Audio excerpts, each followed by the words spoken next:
Fala hacker, tudo bem? Esse vídeo é uma continuação direta do primeiro vídeo dessa série onde falamos sobre malwares aqui no canal. Então se você não viu o primeiro vídeo, corre lá pra ver antes de partir para esse aqui, beleza? Bom vídeo! Aqui vai um convite para você que tem medo de navegar na internet e quer se sentir mais seguro e protegido online. Conheça o Kaspersky, ele é um antivírus completo que protege todos os seus dispositivos. Com o Kaspersky você garante a segurança das suas contas em jogos e ainda conta com recursos adicionais como uma VPN rápida e ilimitada, gerenciador de senhas que armazenam e sincronizam suas senhas, detalhes de cartão de crédito e documentos com segurança. Você também tem o anti-phishing, que é a proteção contra ataques de phishing, prevenindo roubos de identidade e dinheiro por sites e e-mails falsos. Além disso, você vai ter o Safe Money, que protege detalhes do seu cartão de crédito e dados financeiros durante transações online. E tem mais, o Kaspersky está em promoção de fim de ano com 50% de desconto em todos os produtos. E você, inscrito desse canal, vai ganhar um benefício exclusivo. Utilizando o cupom HackStation ou o link da descrição, você ganha mais 30% de desconto. Assim, seu antivírus sai por apenas R$30. Não perde essa oportunidade. Aviso importante. Essa série de vídeos é destinado para fins educacionais. Todo o conteúdo apresentado, sem exceções, está sendo feito em ambiente controlado, supervisionado e não apresenta risco real a nenhuma entidade ou sistema protegido. Não reproduza nenhuma prática demonstrada aqui em ambientes reais. Essa conduta pode configurar crimes previstos em lei, sujeitando o infrator a penalidades civis e criminais. Qualquer uso inadequado do conhecimento apresentado será inteiramente por sua conta e risco. O meu objetivo é passar conhecimento e ensinar como ameaças operam na prática, para que você saiba como se defender. Vamos partir agora para a nossa classificação de malwares. Eu estou dizendo nossa classificação porque malwares eles não têm uma classificação oficial. Até porque um malware ele pode ser muitas coisas. Por exemplo, um malware ele pode se passar como um Trojan, que tem um código oculto, agir como um ransomware, que criptografa todos os seus dados, e ao mesmo tempo ele pode ser um worm que se espalha por toda a rede, fazendo o mesmo com outras máquinas. Inclusive tem diferença de você chamar ele de vírus e de malware. Malware é uma classificação abrangente de softwares maliciosos que podem ser classificados de várias formas, e vírus é somente uma dessas classificações. Não quero ver você falando errado por aí. A gente pode começar justamente por ele. Vírus. Vírus, na verdade, é um pedaço de código que se insere em um aplicativo e é executado junto com a aplicação. Uma vez dentro da rede, o vírus ele pode roubar dados sensíveis, lançar ataques de DDoS ou conduzir outros ataques de ransomware. Normalmente ele é espalhado através de sites infectados, arquivos, downloads, anexos e por aí vai. Em seguida, a gente tem um dos tipos mais comuns, o worm. Eu digo mais comuns porque ele é espalhado através de redes de computadores e eles exploram vulnerabilidades do sistema operacional. O worm ele é um programa independente e ele se replica para infectar outros computadores sem exigir a ação de ninguém. E por eles poderem se espalhar rapidamente, eles são os mais utilizados para cargas úteis. O que é isso? Que é basicamente ou tornar a máquina inutilizável, apagar arquivos de sistema, criptografar os arquivos, parar o funcionamento da rede de computadores, ou então para fazer com que essa rede de computadores se torne uma rede de botnets para poder operar em ataques DDoS. O próximo é o que você provavelmente mais ouve falar por aí, que é o Trojan. O Trojan, também conhecido como cavalo de Troia, ele se disfarça como um software legítimo para enganar o usuário na execução de software malicioso no computador. Ele parece ser confiável e muitas vezes ele consegue até passar em alguns antivírus bem baratos e genéricos aí do mercado, mas eles são a porta de entrada para outros vírus maiores. É o tipo de malware que aparece para você quando você tenta baixar algum conteúdo de um site não oficial ou tenta fazer pirataria aí na internet e você vai acabar recebendo um Trojan. A maioria dos Trojans eles não se revelam, então quando você baixa um jogo pirateado ou qualquer tipo de software não autorizado, quando você executa, eles não corrompem seu computador, não criptografam seus dados. Isso aí são malwares da antiga era dos malwares, quando eles queriam invalidar um computador. Hoje em dia, o que eles fazem ou é roubar processamento da sua máquina para poder usar para mineração ou ataques de botnet, ou então eles apenas se instalam como spywares, e tentam pegar logs do seu teclado, tentar capturar suas senhas, dados bancários e coisas desse tipo.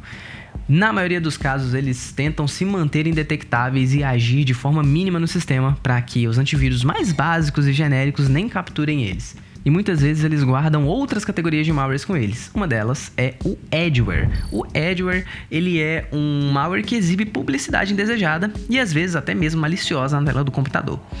E essa publicidade, ela não vai ficar aparecendo na sua tela, popando, porque isso daí, de novo, é a antiga era dos malwares. Hoje em dia, essa publicidade, ela aparece às vezes no seu navegador como anúncios patrocinados ou coisa desse tipo. E tem muita gente que tem esses adwares no navegador e nem repara que eles estão lá. Outro malware muito comum e que aparece com bastante frequência é o Keylogger. O objetivo principal dele é capturar tudo que o usuário digita no teclado.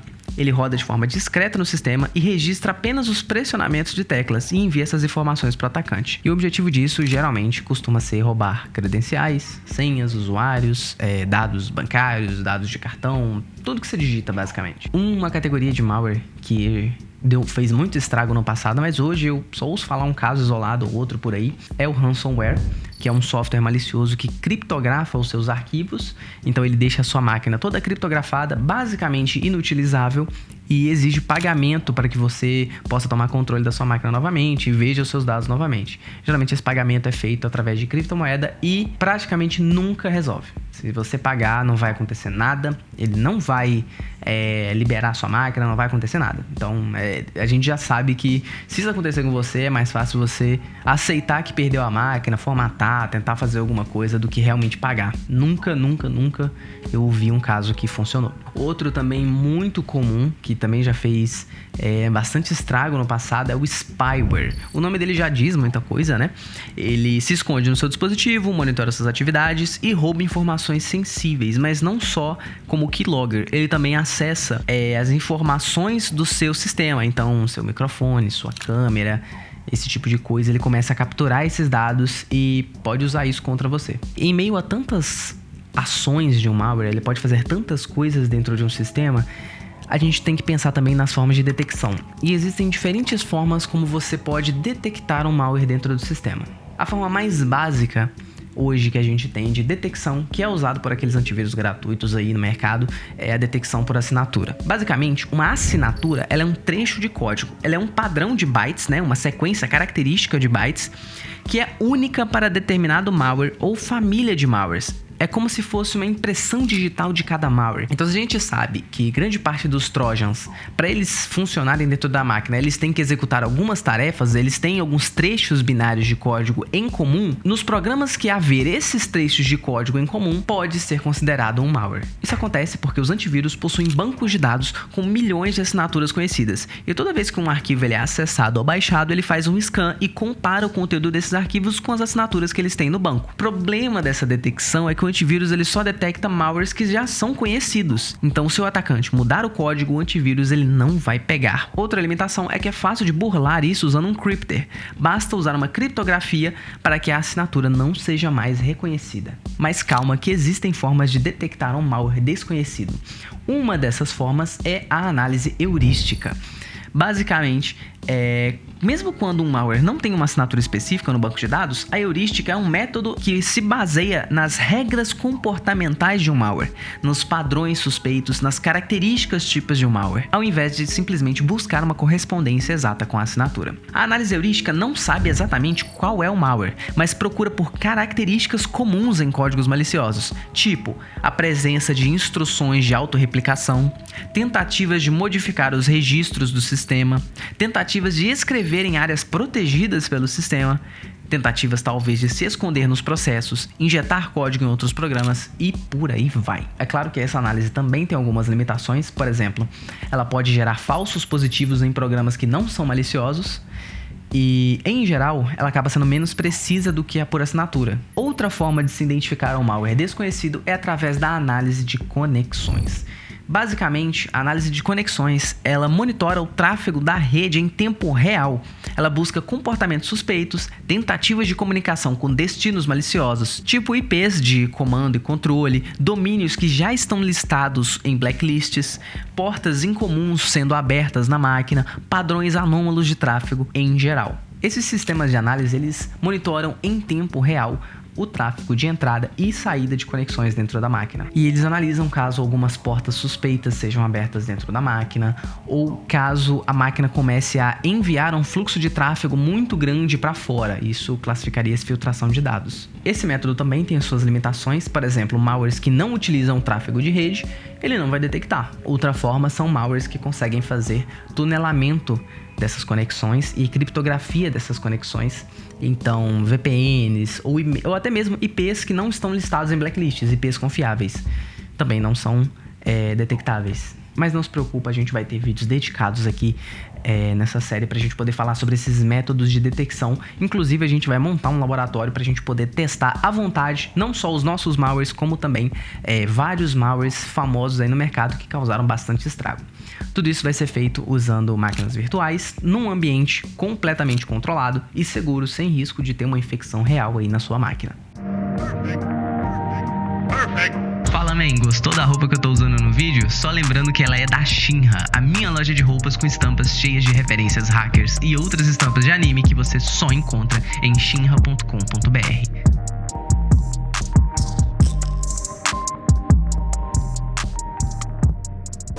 É claro que com o avanço dos malwares, os hackers encontraram formas de burlar esses sistemas de detecção usando métodos de ofuscação. Então a gente vai passar por alguns deles agora. O método mais comum e mais simples que a gente tem é o downloader. O downloader, ele é um sistema muito leve, muito inofensivo por si só, ele não carrega nenhum tipo de software malicioso e o único objetivo desse arquivo é baixar um vírus da internet. E aí sim ele vai baixar um malware que já está num domínio, num repositório, em algum lugar mais acessível. Outra forma de detecção é o Binder, também conhecido como Scan-Time Crypter. Basicamente ele é um software que junta dois arquivos em um único executável. Basicamente ele empacota o malware junto com um programa legítimo. Esse nome Scan-Time Crypter ele vem porque esse método ele tenta burlar a detecção por assinatura em tempo de escaneamento estático. Ou seja, antes dele ser executado, eles fazem a varredura de assinatura do código e muitas vezes não vai identificar nada porque o código está empacotado. Uma forma um pouquinho mais avançada de se ofuscar um malware é o Runtime Crypter, né? Pelo nome agora você já deve ter uma noção mais básica. Ele é uma técnica de ofuscação com o objetivo de esconder o código malicioso do antivírus até o momento da execução. Então, diferente dos outros métodos que tentam burlar no momento da análise do arquivo, o Runtime Crypter ele trabalha na hora de execução, fazendo com que o malware ele seja decriptografado somente na memória RAM, deixando o arquivo que está no disco limpo. E a forma mais avançada de malwares que a gente conhece hoje são os malwares oligomórficos e polimórficos. Basicamente se referem a malwares que podem mudar a sua aparência a cada nova geração. Então, os malwares oligomórficos, eles possuem um número limitado de variações pré-definidas e cada vez que ele se replica, ele escolhe uma dessas variações e troca parte do código de forma simples. Basicamente, ele muda strings, muda ordens de instruções, mas não altera a função final. Então, essas variações elas fazem parte do mesmo malware, mas as variações elas são de conjuntos muito pequenos e, em geral, ainda detectáveis, diferentemente dos malwares polimórficos, que é uma categoria ainda mais avançada. O malware ele é capaz de gerar virtualmente infinitas variações de si mesmo. A cada nova infecção, o motor polimórfico ou Polymorphic Engine, ele reescreve o código do malware de forma diferente. Ele muda instruções, ele insere código inútil, ele reordena blocos de código, recriptografa o payload com chaves de criptografia diferentes, mas mantém a funcionalidade geral do malware idêntica. Basicamente assim, ele altera a assinatura digital dele toda nova infecção. A gente também vai aprender a fazer alguns deles para poder ofuscar os nossos próprios malwares. Pois é, e basicamente para hoje é isso que você precisa saber. A partir do próximo vídeo, a gente já vai começar a criar os nossos próprios malwares. Eu te vejo no próximo vídeo. Até mais.